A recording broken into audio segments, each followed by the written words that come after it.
Greetings Guardians, my name is Bife here. In this series of videos I'm talking about the world of Destiny, and the creatures, characters and factions that inhabit it.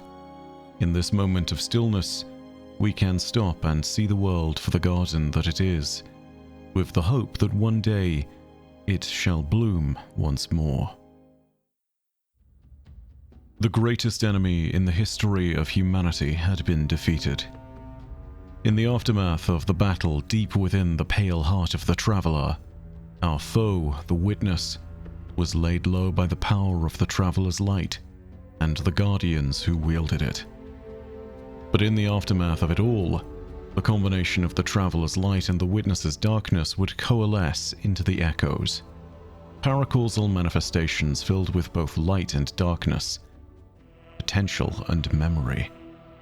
Each possessed incredible power, and critically the memory of an individual who had previously encountered the Witness in its past. As they spilled out across the system, they were like stars in a distant sky. They would end up being harbingers of an uncertain future. The first Echo would be located in the outer reaches of the system, where it had crashed into the planetoid of Nessus. Nessus was Vex territory, and as the Echo sank deeper into the heart of the planetoid, it eventually breached the confines of the Vex network itself. As this manifestation of raw power fell into this place, there were many who beheld its passing. Many grasping hands congregated beneath it, reaching up to try and hold divinity in their palms. The one who succeeded and clawed it from the others first was herself an echo of another time, a time of hope that had been freshly broken, like strings cut from a harp. Her name was Maya Sundaresh, Golden Age researcher of the Ishtar Collective, founder of the organization that would one day come to be known as the Future War Cult, and one of the first colonists of Neptune that would create the city of Neomuna. She was also crucially the partner of Chioma, another brilliant mind from a time long lost to us. Despite surviving the collapse at the very edge of the system, records indicated that Maya Sundaresh would pass away thanks to her own actions. She had set up a device that would allow her to better integrate with a paracausal anomaly that they had discovered at the edge of the system on Neptune. They called this anomaly the Veil, and Maya's means of interacting with it was referred to as the Conductor's Chair. In the process of using it, she died. Although, she died in body, not necessarily in spirit and mind. Those were able to pass onward and jump to the Vex network. Strangely enough, in this place, she wasn't alone. Between the data nodes and the flow of information through the conduits of electricity and the great assemblies of Vex minds, there were others who shared this strange place and called it home. Stranger still, she was not the only Maya. In the Golden Age past, Maya Sundaresh had released 227 copies of herself into the Vex network, along with an equal number of copies of her fellow researchers from the Ishtar Collective. This also included 227 copies of her wife, Chioma. Some had died, some had moved on, and some were distant still. But those that remained bore witness to the original Maya Sundaresh, as she reached out above all others to the echo that had fallen into their presence. And as she grasped this echo, she was changed. She took on the role and title of the Conductor, and her goals solidified around the idea of rebuilding and restarting a golden age with her wife at her side.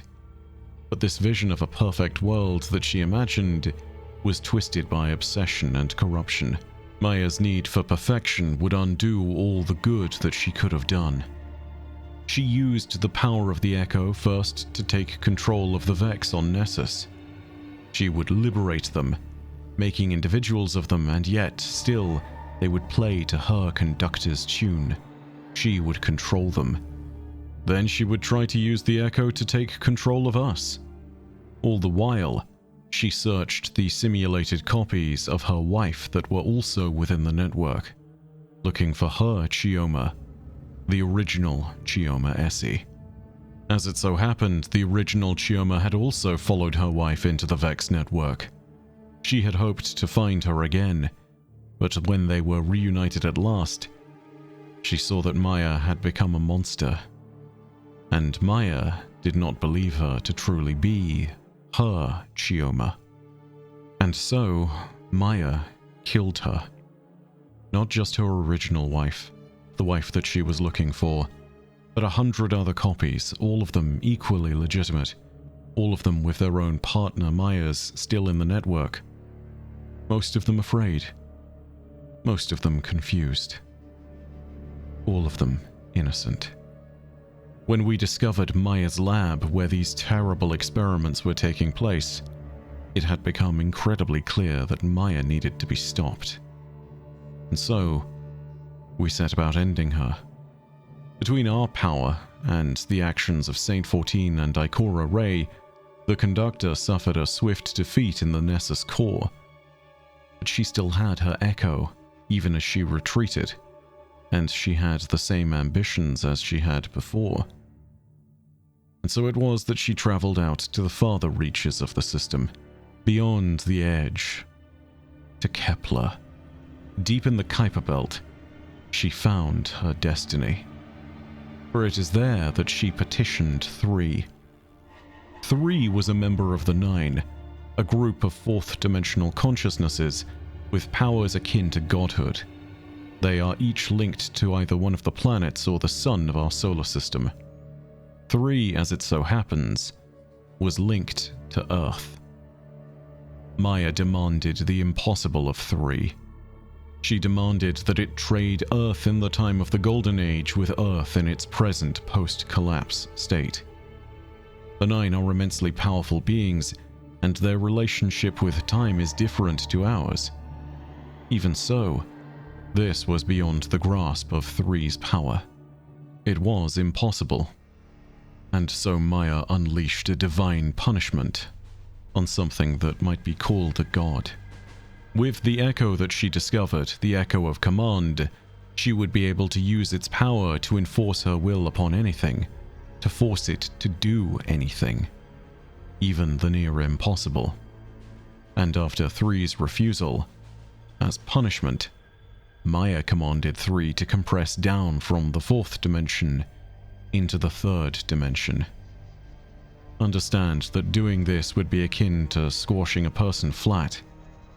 You would die. And so, in that same manner, 3 was killed instantly by this command. But it is no small thing to kill something like one of the 9. Maya's echo was critically damaged in the process. She had effectively killed a god, and the power of the echo began to wane as a result. The aftermath of destroying 3 would lead to the necessary stabilization of Earth. It was beginning to transmute and change, and so the Traveler lowered itself to Earth to heal it once more. And Maya was left with nothing for her trouble. As her power faltered, she would make attempts across the system to hold on to any semblance of her dream, but slowly and surely, it became more and more clear that it would fade with time. She would see more and more of the Vex in her dominion slipping free of her grasp. In their liberation, they would become capable of true independence, and would no longer be bound to their collective as they had been once long ago. Maya's loss was their gain. Maya's fate might have been sealed, but the Vanguard was still aware of the danger she posed. They were intent on tracking her down. This is how Ikora Rey knew to look for her. And this is what Ikora found. You've got Nessus under control, but Maya Sundaresh, the Conductor, remains a Vanguard concern. My hidden report that more of her Vex in the Schism are breaking free every moment. Lost to the Nine. It seems her sway over the Echo of Command is slipping. I've got a lock on her signal. She's been scouring the VexNet for her spouse in increasing desperation. I don't think she knows how far she's fallen. We've all had something taken from us. Zavala carries wounds that have finally caught up with him after centuries. But he would suffer them all over again if it meant keeping us safe. Lodi lost his entire world, same as Maya. But in spite of that, he shares his memories to keep it alive. While Maya burns herself away in her arrogance, the system be damned. But her signal, it seems to have stalled.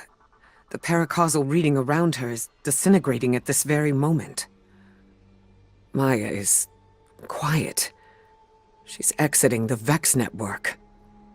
What did she leave behind? So Maya left the Vex network as her signal began to fade. The signal traced from the echo of command that dissipated and broke.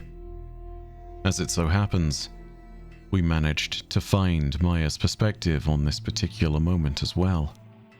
As she was weakened, and at the end of her story, she had been found by one of her copies, the 87th copy of herself that was lost within the Vex network. In this final moment, instead of grasping at the possibility that had been lost to her, Maya did something that nobody could have expected. She let go.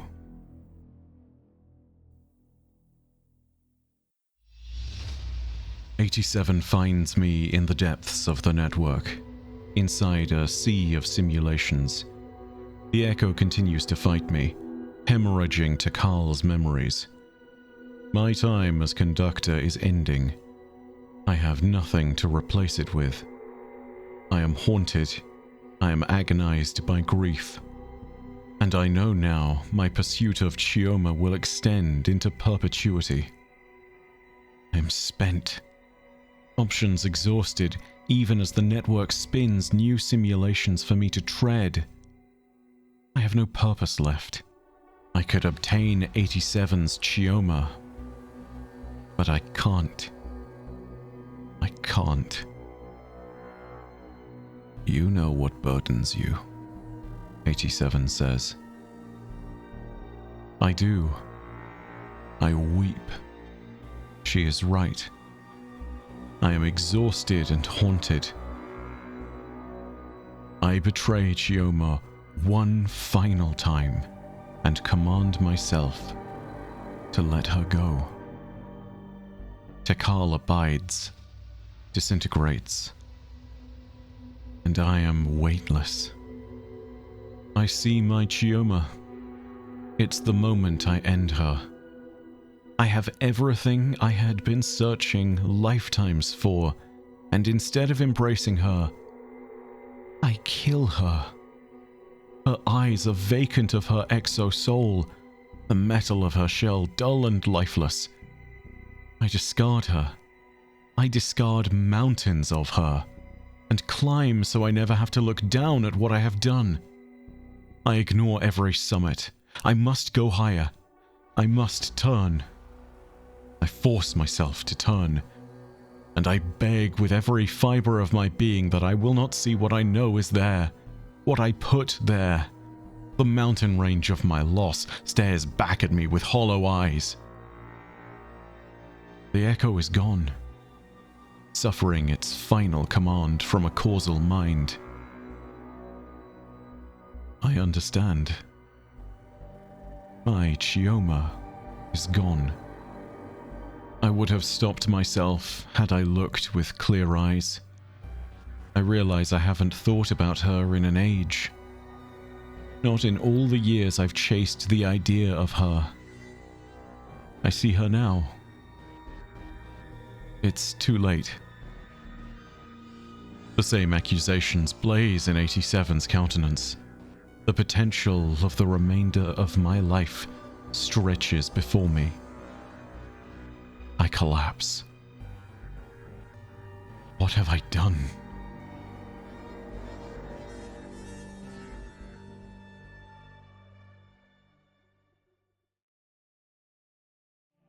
So ends the story of Maya Sundaresh. And a sad story it is indeed. But there are more questions, more things we should discuss. Whether the echo is gone for good or not is up for some debate. My best guess is that it has merely left her and fled deeper into the Vex network. The disintegration of the echo would normally sound like something indicative of destruction, but this is a powerful artifact of light and darkness, inhabited by a memory with a will of its own, with qualia and personality and agenda. More importantly, Maya doesn't command the echo to be destroyed.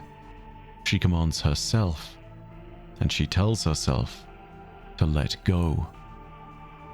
And here, at the end of it all, she has realized what she's done. The power of the echo of command in her hand, and the obsession that it stoked in her was like a dark fire that consumed the rest of her life. And there is not even ash left. There is only the whisper of something that was. It led her to a ruin that we should all be glad to never experience. To have seen her lover die 100 times over, and to have passed over the remains and the bodies and the staring empty eyes with nothing but indifference. Until at last, she came to her senses and was forced to look down on what she had left in her wake. It seems that Maya has left the Vex network for now. This leaves her as easy prey for those that might hunt her, which presumably might include Savathun if her deal with Six, Dredge and Bale, and the lucent knight known as Geist is still in effect. Then again, if Savathun was only hunting for the echo of command, the Witch Queen's gaze might have still been fixed on wherever it might have remained if it is still in the Vex network. Regardless of whether Maya is discovered by the Vex, Savathun, the Vanguard, or any other force within the system, it seems as though her fate is sealed.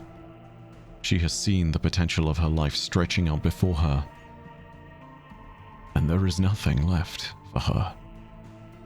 Short of a miracle born of circumstance, gods, or fate itself, this is where her story ends.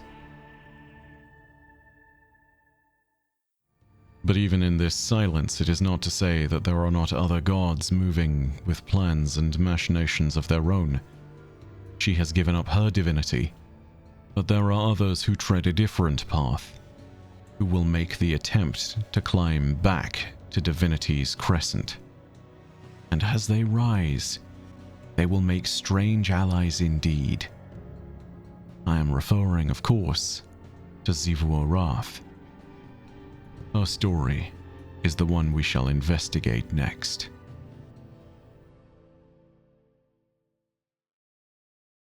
Thank you so much for listening. If you enjoyed this video, go ahead and leave a like and also subscribe for more lore from universes near and far. If you have your own thoughts, leave them down below in the comments section. If you want to support me, you can feel free to also do so on Patreon. There is a free tier which gives regular updates on my content, but you can also support me as a paid patron, and doing so will give you a variety of perks depending on your tier. Those who are seeing their names appear on screen right now are part of the Disciple tier. But in the meantime, know that your viewership as always has been quite enough for me, and that my name is Bife. Ad Astra et Ultra. I'll see you, Starside.